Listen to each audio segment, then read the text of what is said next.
if you are looking for some support for current affairs, if you are a fresher, you are a working professional, you are a repeater, but you want some support for current affairs, then I have a program for you.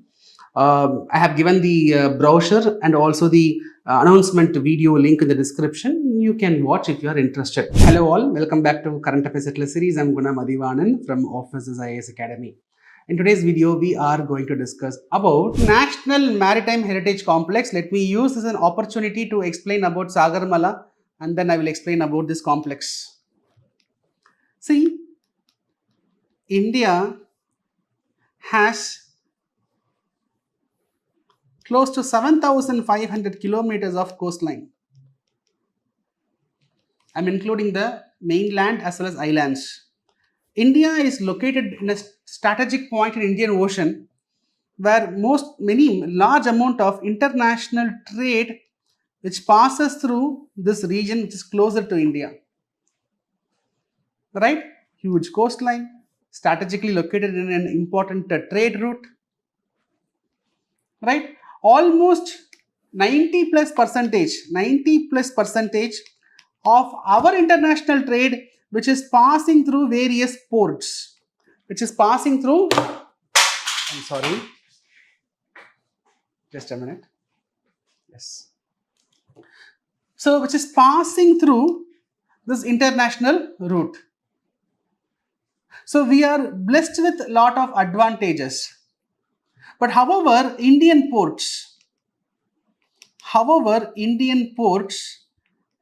is having constraints. It has constraints to carry more capacities. We have logistical constraints. Our ports cannot carry huge capacities. In our ports, you have connectivity issues. That is port connectivity. I am talking about port connectivity. See, you are at a hinterland. There is a factory. From this factory, you have to bring your products to the port. You should have proper road connectivity, or you should have proper rail connectivity.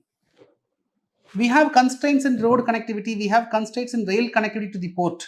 So, we have constraints with respect to Indian ports, be it the capacity, be it the modern amenities, be it the port connectivity. We have constraints. See, turnaround time. It is the time taken for a ship to enter the port and leave the port. A ship comes to Indian port, offloads all the load, it goes back. That is called as turnaround time. That turnaround time on an average in the world is roughly 1 day. It will take 1.5 days. But in India, it takes 2.5 days.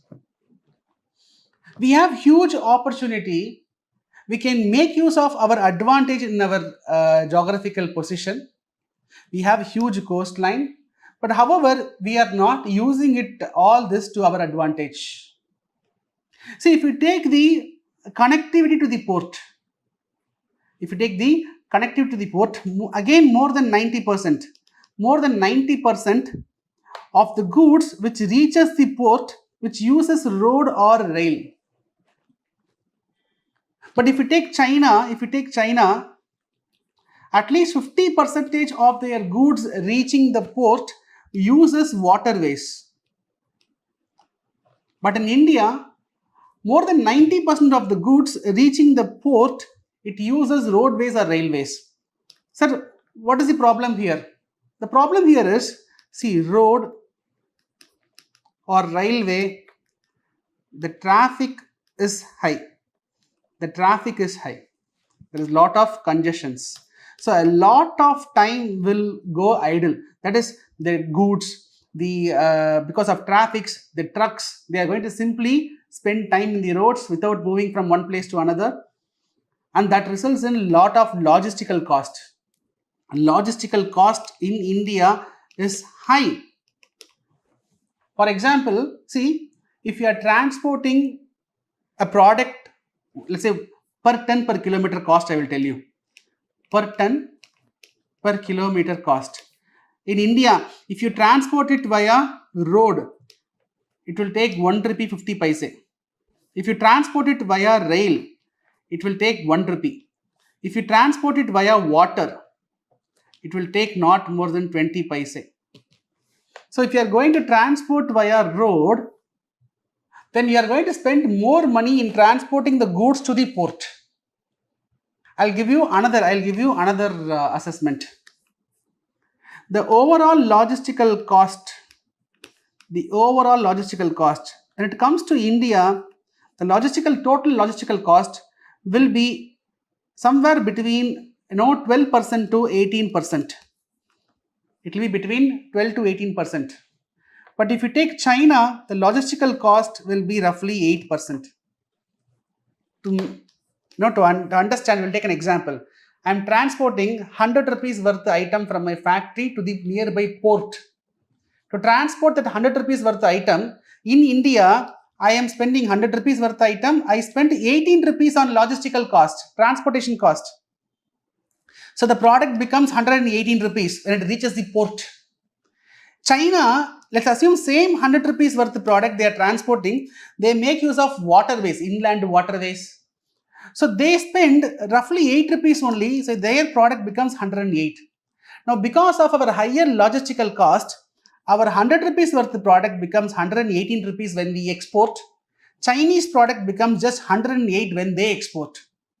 How they are able to reduce the logistical cost? Because in China, majority of the trade, the port connectivity for port connectivity means, see here I have said, I have a factory here. This is the port. I can connect the port either through road or through rail, or if there is some river, through that river also we can bring the good to that port. China, what they do is, huge amount of, more than 50% of their port connectivity is going through rivers. Okay, but in India, more than 90% of this port connectivity is going through road and railways. And road and railways, the cost is very high. But if you transport via waterway, the cost is going to be just 20 paise. See, you might say that, sir, within India, we are not having big navigable rivers, because in north only we have perennial rivers. In south, we have only seasonal rivers. Point is taken.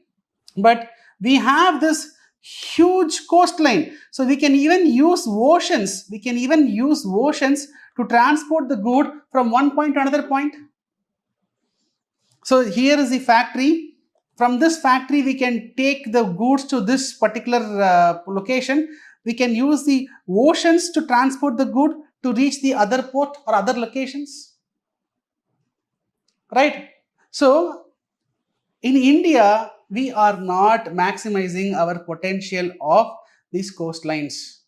Why we are not able to maximize? Because our port is not having sufficient carrying capacity. Our port is having lack of modern amenities. The turnaround time in the port is very high. The port-led connectivity is predominantly roads and rails.